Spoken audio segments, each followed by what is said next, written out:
खुलुमबाय BTR news चेनेलाव गासैखौबो बरायबाय। आंनि चेनेलखौ साबस्क्राइब खालायाखैबा साबस्क्राइब खालायदो आरो बे खाथिनि बेल आइकन बेलखौबो थुनानै होदो जाहाथे गोदान भिडिअ हगारनाय सिगांग्रो नटिफिकेसन थांनाय बायदि।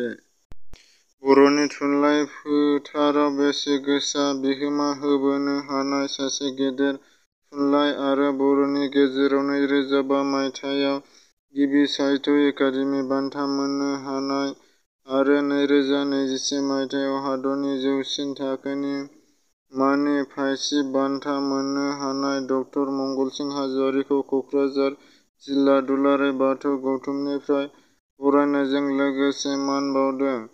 बर'नि जाफुंगिरिफोरखौ बर' थुनलाइ फोथारखौ फुवारनो आरो थुनलाइ सोरजिनायनि गोख्रोङै बिफाव लानो खावलायदों। फायखि ड मंगलसिं हाज'वारिया मिज'राम रायजोनि कंग्रेस दोलोनि सासे गागि दैदेनगिरि आरो मिज'रामनि आरिमु आरो हारिमु बिफाननि बारग' मन्थ्रि पि सि जरम सलिंआ बिथाङा थांनाय सनिबार कर'ना जिउसाजों गाग्लोबजानानै रुंसारि जानानै हरखाबै जिउ गोमायो।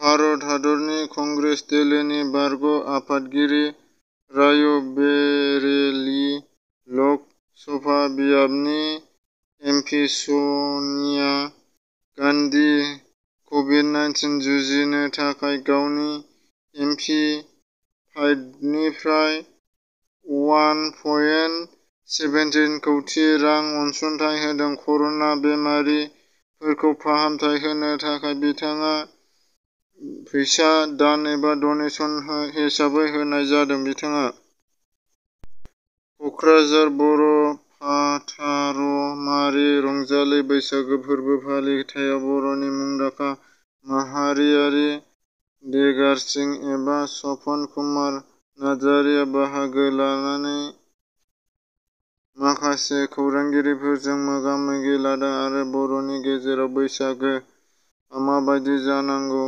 बेनि थाखाय सोमोन्दै कर'ना बोथोरखौ नायनानै बेनि थाखाय बिथाङा माखासे बिबुंथि लाखिदों एबा खौरांगिरिफोरनि सोंनायाव फिन होदों। 23थि कक्राझार रंजालि बैसागो फोरबो फालिथाय आफाद आरो 18थि सुबुं थान्दै मुंख्लं बिनेश्वर ब्रह्म गोसोखां रंजालि बैसागो फोरबो फालिदों। बर' फाथालमारि कक्राझाराव ट्रेन जाब्रबथायनि रैखाथि होनाय ससियेल मिडियायाव भाइरेल जानाय भिडिअखौ नोंथांमोना नुनो मोनदों। बे भिडिअआव सासे मेगन खानिनि फिसाखौ ट्रेननि सिरिनिफ्राय सासे ट्रेन खामानि मावनाय बिथाङा गावनि जिउखौ सानना हवालासिनो बै सुबुंखौ रैखाथि होनाय ससियेल मिडियायाव बयबो रियेल हिट्स होननानै बुंनायखौ नुनो मोनदों। बे रियेल हिट्स मायरुम सेकेन्डआ सरकारनिफ्राय 50,000 बान्था मोनदों। बे बान्थाखौ बिथाङा मेगन खानिनि फिसाजोनो 25,000 फरायसालिनि मुङै दान होयो। थारैनो रियेल हिट्सआ बेनि जायो नामा? बे मोनसे सोंथि जानानै थाबाय। श्रीरामपुर आसामाव हाबजेननाय लामा थामहिनबा गेटआव दाखालिनिफ्राय RAT आरो RT-PCR टेस्ट खालामनाया गोनांथि होननानै सरकारा बिथोन होबाय आरो बे टेस्ट नायनाया दाखालिनिफ्राय जागायबाय।